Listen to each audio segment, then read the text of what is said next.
శివుడికి ఉన్న 108 నామాల్లోంచి మనం నిన్నటి వరకు 40 పేర్లకి అర్థం తెలుసుకున్నాము. ఇవాళ 41 నుంచి 50వ నామం వరకు అర్థం చెప్తాను. లింగాధ్యక్షుడు, లింగాలకు అధిపతి. లోకంకరుడు, 3 జగత్తులను సృష్టించినవాడు.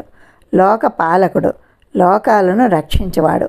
మహాబుద్ధి అంటే గొప్ప జ్ఞానము కలవాడు. మహాదేవుడు, దైవాలలోకెల్లా గొప్పవాడు. మహాకాళుడు, కాలానికి అధిపతి. మహామాయ, మాయల్లోకెల్లా గొప్పదైన మాయ. మహామృత్యుంజయుడు, మృత్యువును జయించినవాడు. మహానిధి అంటే గొప్ప నిధి.